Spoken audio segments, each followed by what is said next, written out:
Thank you, ma'am. So busy over there. Hi, you guys. All right, everyone. Thank you very much for being here. Great to see all of you. We do have some announcements as we proceed with our briefing, and then, of course, happy to take some questions.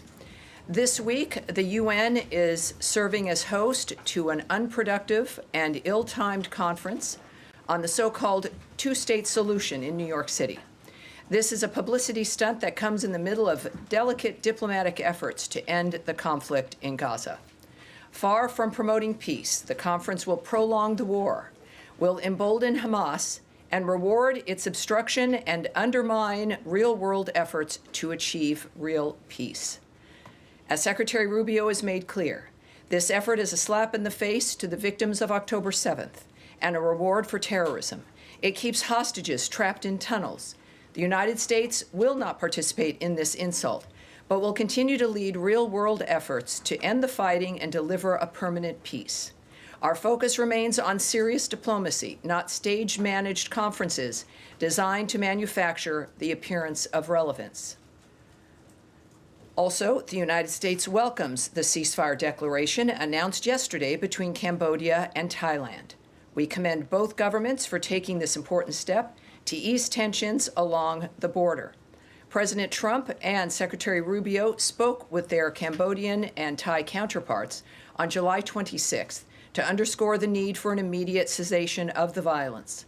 Building on those conversations, the United States, working in close coordination with the government of Malaysia, co-organized the ceasefire talks in Kuala Lumpur on July 28th. These talks provided a vital platform for both parties to come together in good faith and ultimately reach agreement on a ceasefire. We are also grateful to Malaysian Prime Minister Anwar Ibrahim for his leadership and for hosting the ceasefire talks. President Trump and Secretary Rubio remain firmly committed to an immediate cessation of violence and expect the governments of Cambodia and Thailand to honor their commitments to end this conflict. Further, in the aftermath of the recent typhoon and tropical storm that have devastated the Philippines, the United States remains committed to supporting the Philippine government in assessing the needs and providing critical assistance. The State Department is deploying a U.S.-based team to strengthen the local relief efforts, including supporting food distribution efforts for displaced families and coordinating logistics for relief efforts led by the government of the Philippines. To date, we have helped transport tens of thousands of food packs to the hardest-hit communities, ensuring vital resources reach those in need. This collaboration underscores the enduring partnership and strong ties between the United States and the Philippines.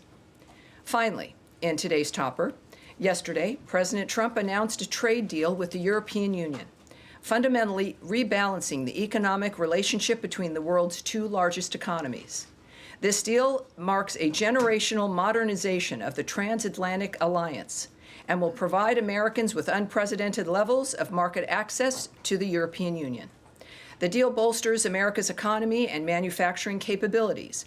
The EU will purchase $750 billion, with a B, my favorite, of U.S. energy and make new investments of $600 billion in the United States, all by 2028.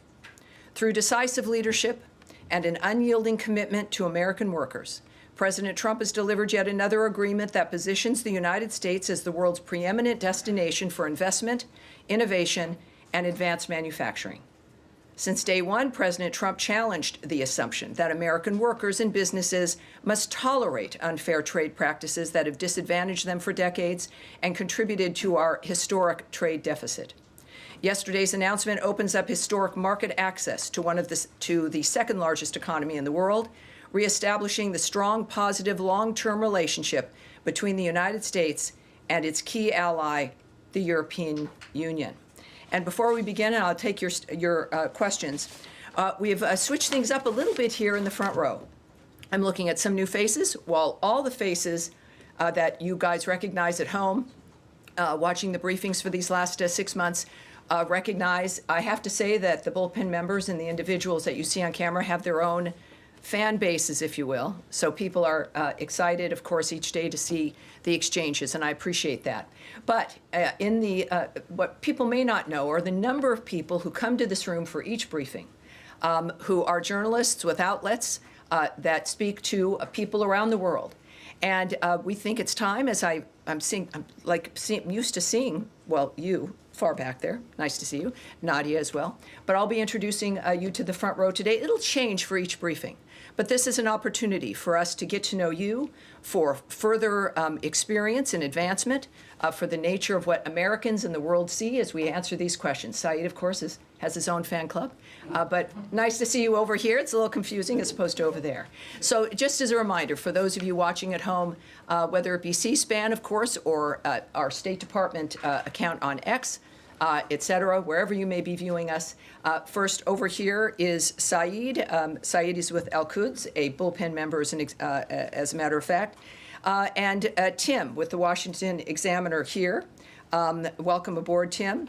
We also have Yelena, yes, from NTN from Colombia. Vaughn is here with Washington Times. And Danielle, as we noted, and Nadia, who you've also gotten to know here at our briefing. So welcome to the front row. Again, it will change for each briefing. I don't know what Tommy has in mind for Thursday. He'll be briefing on Thursday as usual. But let us begin with your questions. I'll start with the front row. Yes, sir. Vaughn.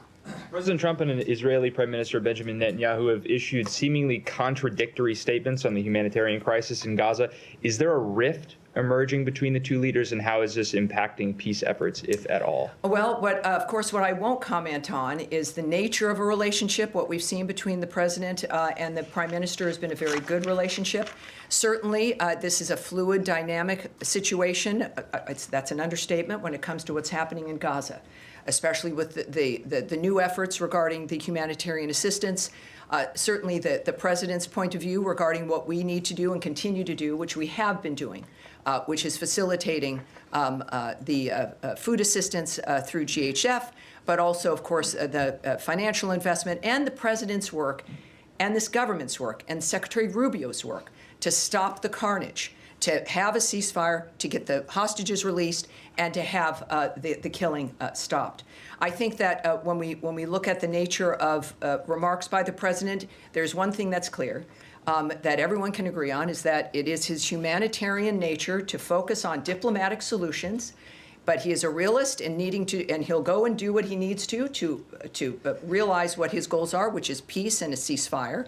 And also, I think the recognition that no one has denied, we have not denied it in this room, that the humanitarian assistance to this point has not been enough. My argument is that it would never be enough in that obscene, unnatural environment.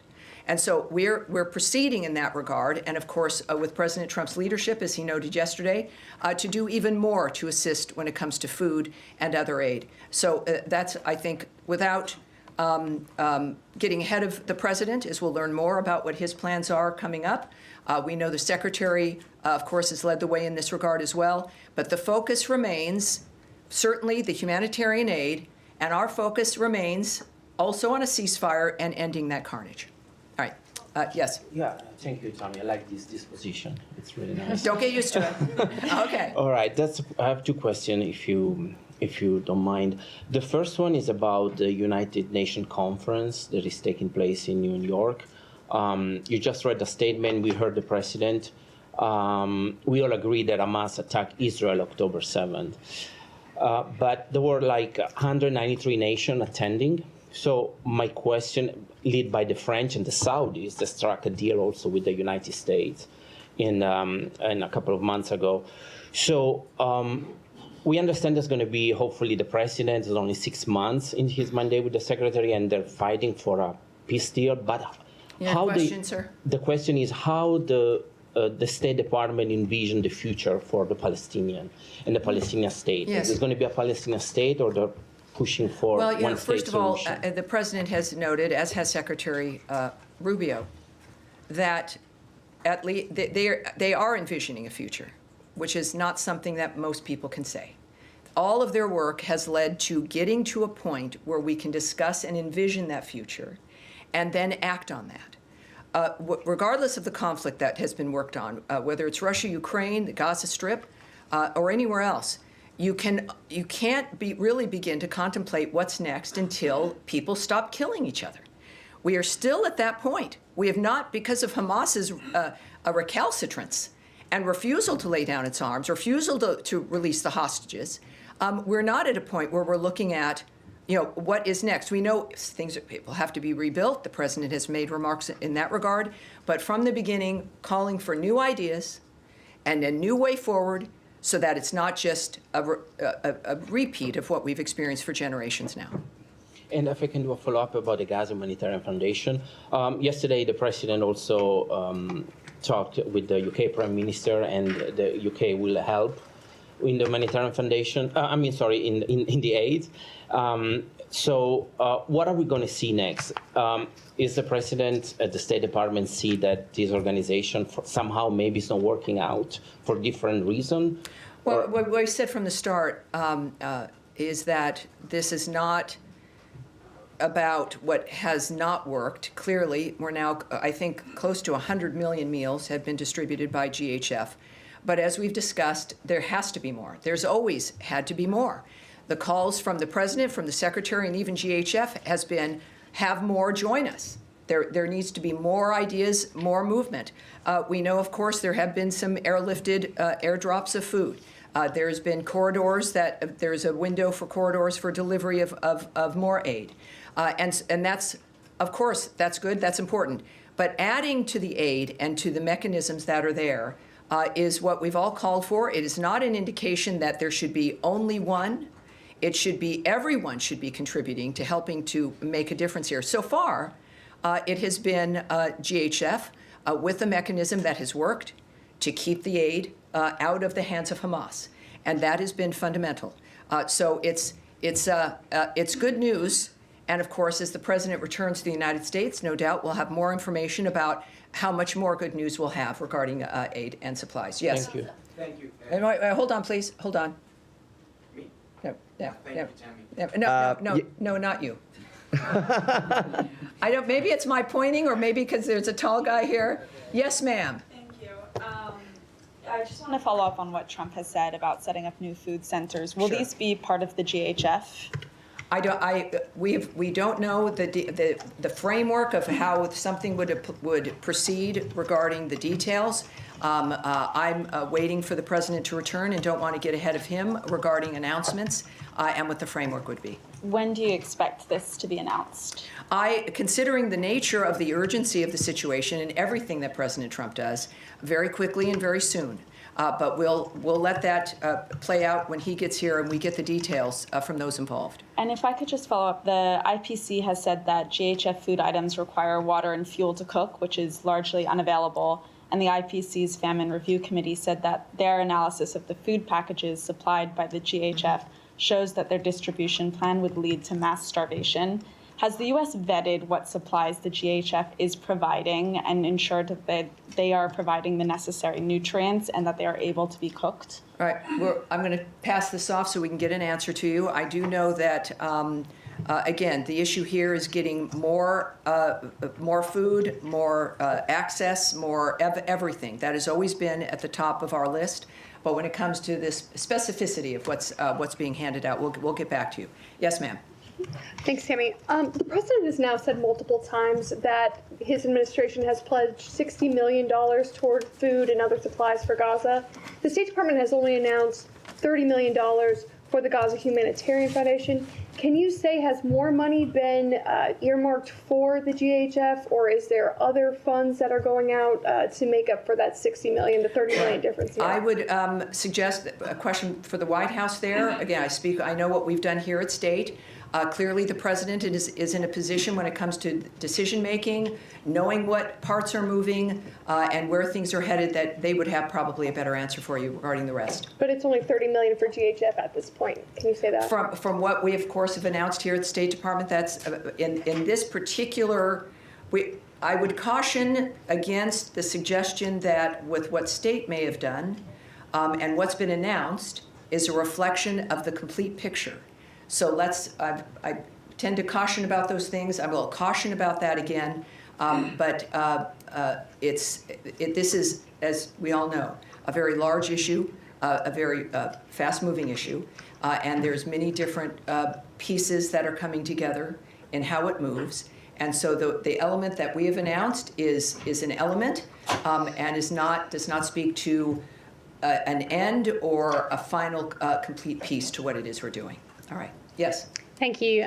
Just following up on Daphne's question, I had asked her about what Gaza Humanitarian Foundation is distributing specifically, this was last week's briefing, specifically the high nutrient food that is Yes, needed. I know it's come up before as well. So, Yeah, yes. and you mentioned that you would take that back to get more details on the distribution. I did get a line from this department in response to my questions last week, and the State Department spokesperson had said the Gaza Humanitarian Foundation Award remains subject to strict requirements, vetting, and oversight mechanisms like all department awards, and then they also deferred to GHF on the exact food items that are being distributed. Sure. There's been a lot that's happened since you were actually last at the podium. As you know, there's been the news out of France, and also now with the UK Prime Minister saying that the UK may well recognize a Palestinian state in September at UN Week if certain conditions are not met by Israel. And then, of course, there's been wall-to-wall coverage on images of starving children, photographic evidence of that. From our colleagues covering the story on the ground in Gaza. So I just wondered whether the vetting process and the strict requirements in this department is now having to take into account, obviously, all of this evidence, this photograph evidence, and is this giving the department some pause on these funds that are meant to go out the door to this organization? First of all, some of you may have seen a remark from Anna Kelly from the White House about the president's stance and what his plans are. She said President Trump wants to alleviate the suffering for the people of Gaza because he has a humanitarian heart. He announced a new aid plan today to help Gazans obtain crucial access to food. Details are forthcoming. What I will note about what's happening on the ground, of course, is what our focus is on, which is getting more aid in, which is getting a ceasefire, which has not been accomplished because Hamas refuses to do so. From the beginning, they have been the problem about why this continues to be an issue. We know that, of course, more food aid will be going in, considerably more. And for those, as we care about the nature of nutrition and the value of that, we'll have those details for you. And GHF can be reached. Many of you have reached out to them to ask them for those details. We at the State Department, the Secretary and the President of the United States are focusing on saving lives, dealing with individuals who can stop what they're doing to create peace. And of course, as you know, the President has been frustrated on a couple of fronts regarding the killing of civilians, the using of civilians, the nature of what's happening at too many conflicts around the world. And that's what he's focused on.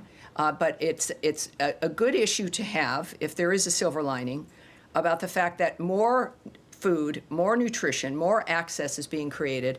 And that's what we're doing in the meantime, while still trying to stop a war that makes that zone almost impossible. Nadia. Thank you, Tammy. I have two questions. An Israeli settler called Yanon Levy, he shot and killed a Palestinian peace activist. He's a father of three. His name is Aoud al-Haddalin in the West Bank. This settler was identified by the previous administration as an extremist, and he was under sanction, both by the EU and the US. The Trump administration has lifted the sanction on him. You often say you have the same values with the Israelis. How can you make sure that this guy is accountable when he killed a civilian, especially a peace activist? Well, of course, I think it needs to be said. It shouldn't have to be said, but we decry the loss of life everywhere. That has been the hallmark of the work that this administration is doing. It is at the top of mind for Secretary Rubio and all of us who work here at the State Department for a reason, because we care about what happens with other people. Here, certainly we care about, it is American First framework, but that value is about peace around the world as well, which also helps us. I would say also that we, as you know, we don't comment on investigations that belong to another government. Israel has investigations that it's implementing regarding situations of this sort. I don't know the end result of what that's going to be, nor will I comment or speculate on what should happen. What we do know, and I don't think we should have to, We have a status here, a posture, where all of this matters to us, to the point where the president's last and only, this second term, but his last effort is to make these things better and to save people's lives. So it is, it's certainly Gaza, a war zone. We're doing our best to make a difference there, and we will wait for the result of an investigation before we have any comment. Sure, this guy in the West Bank is not in Gaza. Well, but with the West Bank and Gaza, obviously, the nature of conflicts and what we've been working on, but I appreciate that, yes, of course. It's the same, I think, it's the same argument. We see this in the West Bank. We know when there's violence in general. We saw something unfold in New York City as well with a shooting in New York City yesterday. These things touch all of us. With the hero there being a Bangladeshi immigrant, a cop for 3 years, dies defending New Yorkers. It is the American story, and it's something that we all work to help try to make a difference on. All right. The second question is, two Israeli human rights organizations found that they concluded that Israeli practice in Gaza has aspects of genocide. The Trump administration has put sanctions on UN officials who concluded the same. So are you going to sanction this human rights organization, or are you going to change your position? Well, I appreciate that, Nadia, but of course, you know, I'm not going to speculate or say what actions will be. I'm not going to comment on outrageous allegations, effectively, which have also been disputed. But I will, again, you know, I won't preview things or guess or speculate about actions in any regard. All right. Yes. Can I just ask you about the trucks that are getting into Gaza? Over the weekend, there was an uptick, I think, over 100 trucks that got in on Sunday. But at times during this crisis, there have been upwards of 300 trucks delivering humanitarian aid into Gaza. What is the number of trucks that this administration wants to see Israel allow into Gaza on a daily basis? Well, I won't discuss, of course, details with you or the content of conversations or even a specific like that. What I do know is that there's this overarching work that we've done to make sure as much can get in as possible. At the same time, we do know that the UN had noted that they were not moving material in because of the violence. We know it's a war zone. I mean, that has been the overriding issue, and how to make it safe to get food through to those who need it versus into the hands of those who are causing the destruction and using it and weaponizing it. So we don't, I'm not going to speak to you about specifics or if that conversation has been had. We know, of course, it's in everyone's interest to help stop the kind of environment in general that's happening in the Gaza Strip. It's again, monstrous and abnormal, and all of us have an interest in stopping it. And DHS contracts expire at the end of August. Is this administration pushing for those contracts to be renewed? I won't speak on the details of contracts or agreements, or if that's accurate or if it's not. Yes. Thank you so much. Two very quick questions. Secretary Rubio, for the past several months, has been wearing two hats, both leader of the... Four hats. Many hats. But specifically, Department of State and NSC. He has shrunken down the NSC and called it right-sizing. Mm-hmm. And my question is, are these two roles being sort of merged together into the same official, or are they being fulfilled in two separate capacities? Well, I can't speak to the decision-making about the nature of what he's doing as the NSA. I'm here with the State Department. Of course, he is the Secretary of State. What I can tell you is when I've been on various trips where the NSA, the National Security Advisor, and the Secretary have been there together, it's the same kind of work. It's working together seamlessly. Of course, there'll a great deal of time of overlap regarding the nature of what's happening in the world. So it seems and it appears to be working out smoothly and effectively. And my second question, today, Kim Yo-jong in North Korea, the sister of Supreme Leader Kim Jong-un, published an official statement regarding the U.S.'s desire to denuclearize the peninsula. While rebuking the United States, the memo did include a line stating that Kim Jong-un's relationship with President Trump is, quote, not bad. And I'm just wondering if the Department of State is familiar with the nature of bilateral relations between the U.S. and North Korea at this time, and why they might have said that. Well, I would suspect that you should contact the White House when it comes to the relationship between the president and another country. Of course, we do know, as we see now, as we saw in the first term, President Trump's willingness to talk with everyone in order to achieve the peace and prosperity and some semblance of normal life for people around the world. Regarding the note you mentioned, or if it was a social media tweet, I don't have a remark on that, of course, but the White House can tell you more about the president's approach with North Korea. Yes, ma'am. Thank you, Tam. Me? Yes, you. Okay. I have two questions too. The first one is, after President Uribe's conviction, will the U.S. consider any sort of action similar to what we saw after the decision against former President Bolsonaro in Brazil? The first one. And the second one, after you answer? Yeah, so regarding the verdict, verdict with former President Uribe, yes? Yes, well, the Secretary of State put out a tweet on this as well, noting that former Colombian President Uribe's only crime has been to tirelessly fight and defend his homeland. The weaponization of Colombia's judicial branch by radical judges has now set a worrisome precedent. And the second one is, with the U.S. allow Chevron to operate in a country led by an administration charged with promoting terror and drug trafficking? Well, I can tell you this, and I love your very direct questions. What I know that there's two separate details that I don't have in front of me that I want us to take and get back to you in that regard. What we have said repeatedly, though, is that we will not allow oil revenue to fund or benefit that regime. And so I think that's something that we can repeat here at this point. But when it comes to some further details, let's see if we can get you. All right, Saeed. Thank you, Tammy. And I must admit, I feel a little bit vulnerable and closer to the floor here. Wow. I was always shielded by the front row. Well, see how mat you're there. thinking now, but It's okay. trust us, you're fine without the Italian rule about never having your back into an open space. Very quick question. You know, IPC said today what's going on in Gaza is famine. And the reason they didn't classify it as such is because they need the actual data, and they have to be in Gaza to collect that data, which Israel prevent them. So my two questions. Well, let me just say, as you know I might, is that there is someone preventing people from getting into Gaza, and that's Hamas.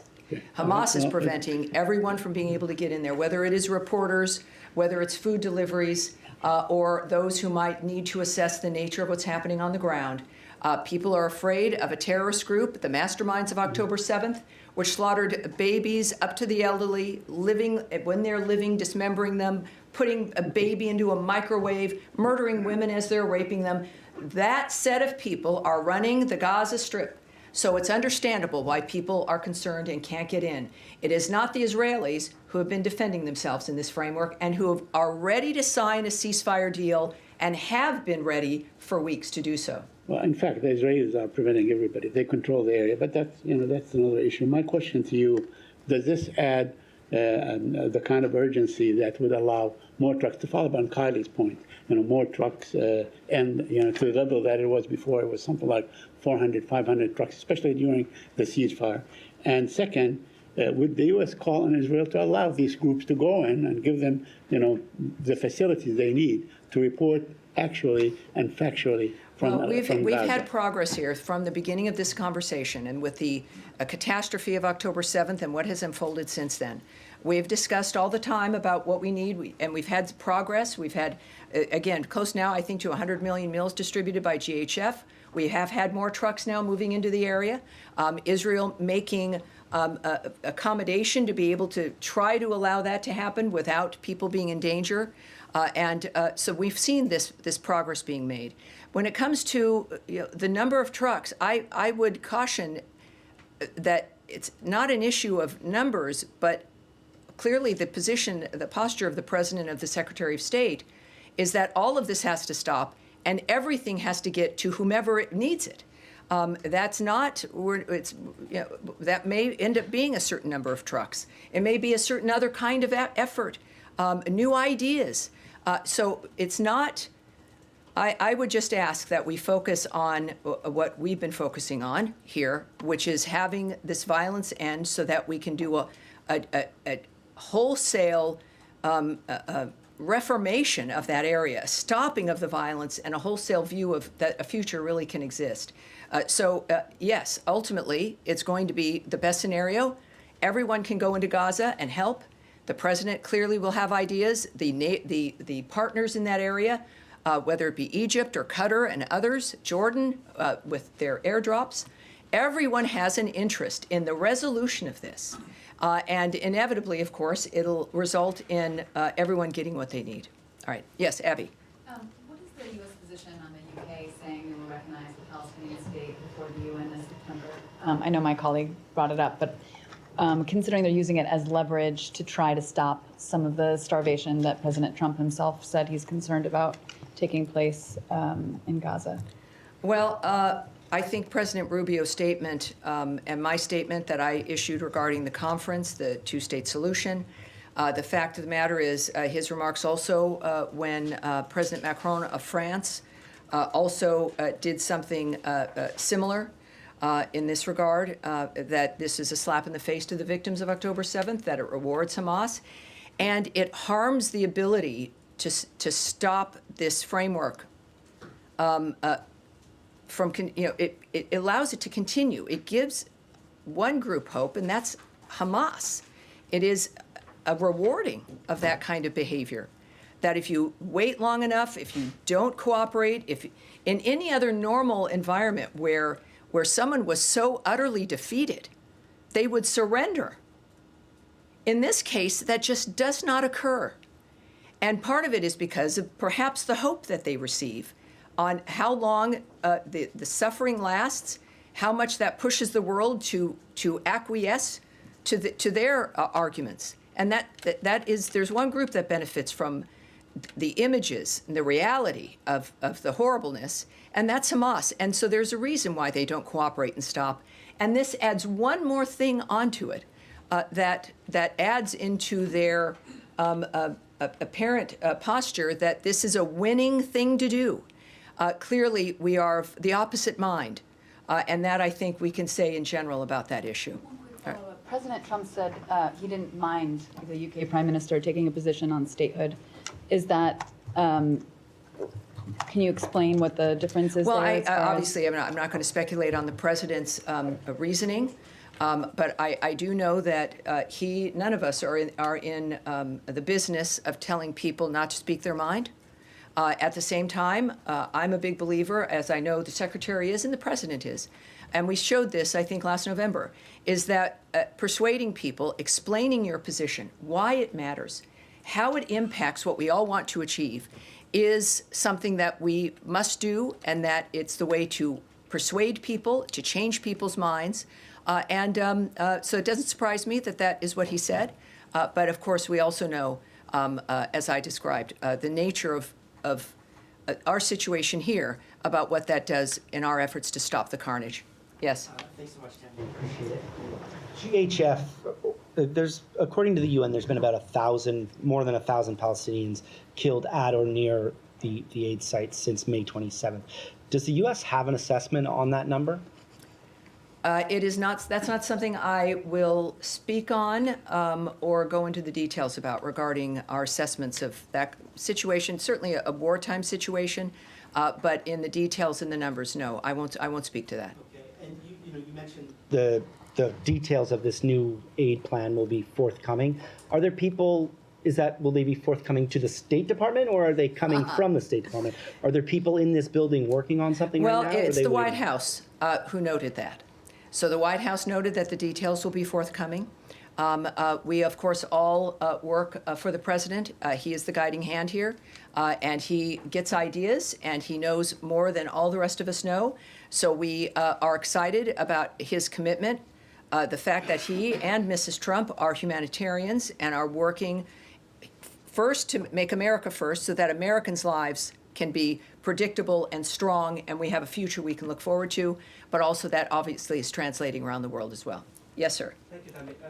We'll move to Ukraine, if I may. We have new deadline, and Ukrainians are certainly hopeful that the president's new deadline and his tough words about Putin, Russia will follow with certain concrete actions. And in fact, yesterday you told the media that now we are going to see some actions. Now, Yes. the caveat that we have 10 days to go. Can you give a sense of? Oh, you might not even have 10 preparation? days. I would just suggest, even when he set that 50-day timeline for Russia, I think one of the things I've said is, that's, who knows when that could happen. He's had timelines before in which he acted very quickly. With the president, he also noted that he shortened that timeline because he pretty much knew what the situation was. My question is, can you give us any sense of any preparation that going on in this business so the Russians take it seriously? Well, clearly, President Trump has proven that he should be taken seriously because he's a serious man. And we've seen the results of that around the world. Again, most recently in the Indo-Pacific, and of course, with his envoys and the nature of the commitments we've made.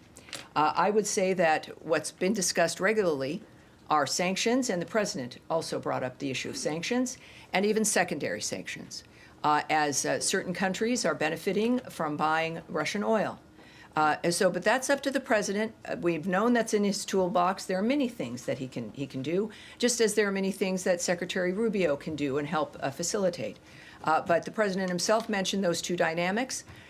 He has been patient, and that may have been misinterpreted by some people. And I think the time for misinterpretation is now over. On that point, the president said that he knows the answer, and he also thinks that there's no reason to wait. If there's no reason to wait, then why wait 10 days? Well, again, you're asking, as we know, there are a million fronts in these kinds of dynamics. There's negotiations that go on. I can't speak to what the president's involved in, the conversations that are currently being had, and the importance of what the president says privately and publicly. I would just trust that he's the one who would know, and being in a position here at the State Department where we're all ready to do what we need to do to get this situation accomplished for the president. All right, Eric. Yes, thank you, Tammy. I wanted to ask two questions. One on the impact of potential secondary sanctions, potential secondary tariffs. Is there a concern that that may be too blunt an instrument in that some U.S. allies or countries for which the U.S. Has been partnering and having negotiations, fruitful negotiations, as we saw today, for example, China or India, could be hit, that there could be a boomerang reaction from such sanctions, secondary sanctions, or the EU, other countries that would be inadvertently hurt in a way that would be counterproductive to broader U.S. goals? Well, no doubt. I'm not in the business, though, of the negotiations. There are questions that are asked about everything with the actions that might be taken. And I would presume, as we should, that all of the impact would be considered. Obviously, the president's first effort and first desire to solve problems is through diplomacy. For people who might be confused, I have a few comments that I can share with you from the president at first here. I'm disappointed in President Putin. I'm very disappointed in him. I'm going to reduce that 50 days that I gave him to a lesser number because I think I already know the answer. What's going to happen? He also said, yes, I'm going to make a new deadline of about 10 to 12 days from today. I think that was yesterday. There's no reason in waiting. I want to be generous, but we just don't see any progress being made. He said 10 to 12 days. I'll announce it probably tonight or tomorrow. But there's no reason to wait. If you know what the answer is going to be, why wait? And it would be sanctions and maybe tariffs, secondary tariffs. And he says, we are going to do secondary sanctions unless we make a deal. Based on common sense, you would think he'd want to make a deal. We'll find out. The president is not someone who is making a decision on the fly. This has clearly been consideration from the beginning. And we're prepared to do what's necessary. Thank you, Tammy. Following up on my colleague's question about Colombia, we know that we have a president and a secretary of state who take a great interest in what happens in the Western Hemisphere and pay a lot of attention. We've seen the president's attack and criticism of the Brazilian judiciary, but I'm wondering what makes a judicial process a radical process or radicalized by judges or otherwise inappropriate. I mean, is it determined by by who ultimately is convicted or charged, or what's the context or the judgment, the qualitative judgment as to what makes a politicized judicial process for this administration? Well, the secretary, like the president's, a very talkative young man, and he's very clear about what interests him and why it matters. On virtually every issue, he does long-form interviews. He's got his Twitter that he participates personally in, statements, op-eds, all of which he's personally involved in, and expresses the nature of how he's making his decisions and why. So I will let his work speak for itself, including, again, current comments and no doubt more comments and explanations, if you will, or opinion pieces to help explain why these things matter, why corruption matters, how it might look whatever country you live in, and why it's important to stand up against it. All right. Yes, sir. Yes, hi. Thanks. A lot of my colleagues have asked a lot of the questions I had, so I'm going to totally change subjects, well, if I may. All right. Sounds good to me. There are millions of dollars worth of contraceptives stocked in Belgium that are due to be incinerated in France. It's our understanding that they're still stocked in Belgium. They haven't moved to France. Could you give us an update as to where that stands? I know that the Belgian government is trying to find alternative solutions. Is the U.S. government ready to find alternative solutions, or are they destined to be destroyed? Well, I want to have that taken back. This is a situation that changes each day. What I can tell you is, for those who've asked previously, there are no AIDS drugs involved in this. No PEPFAR dynamics are set to be destroyed. This is a situation regarding birth control and other mechanisms that could be used. First of all, that would violate our Mexico City policy regarding the use of abortifacients, but also the use of some elements that could be used in a kind of forced sterilization framework that some nations do apply, which also we will not facilitate. So we can say that there's no AIDS drugs, no condoms are being destroyed. This is about a long-standing, I think this was a purchase from the previous administration. And so we're dealing with that, but we're aware of it, and we recognize the issues. But we also, of course, are committed to a policy that Americans care about. And we're going to be moving forward. No doubt we'll have some additional information for you in perhaps the coming days. Yes, ma'am.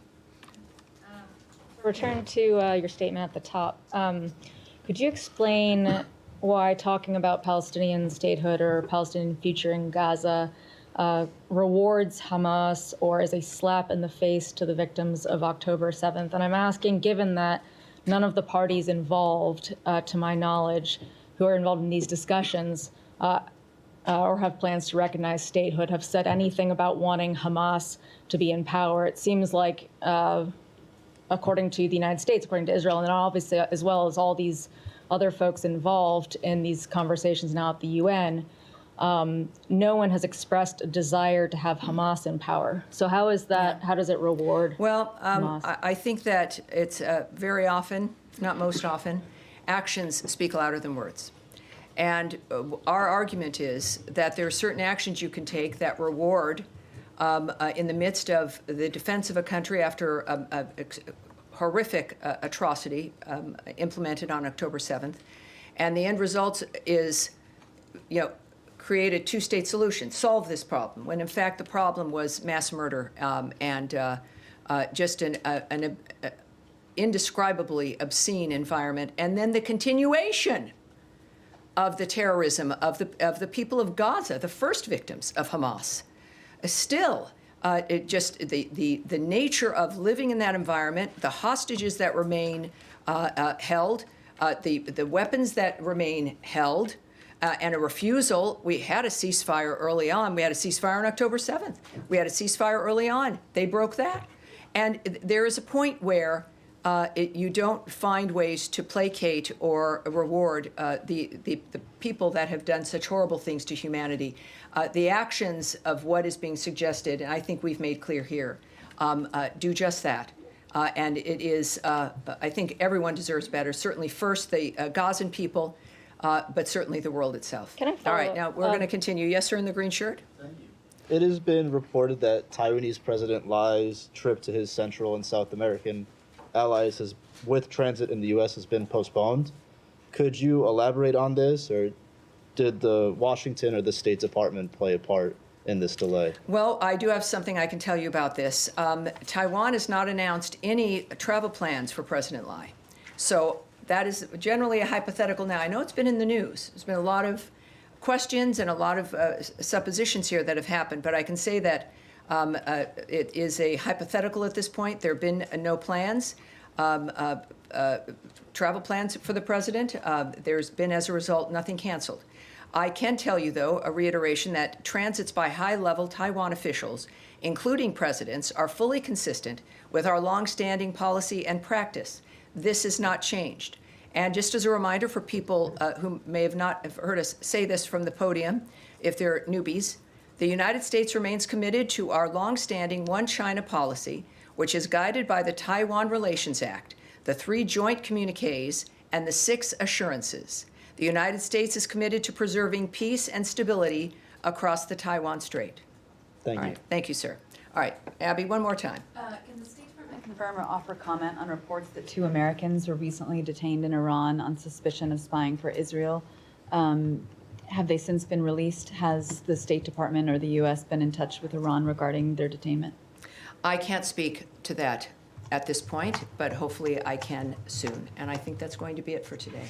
Thank you, everyone. And again, Thursday, a lot of these things might return with more new information, but you never know what's going to happen from one day to the next. Now, the president, I believe, will be back. Tommy Pigott will be at this podium.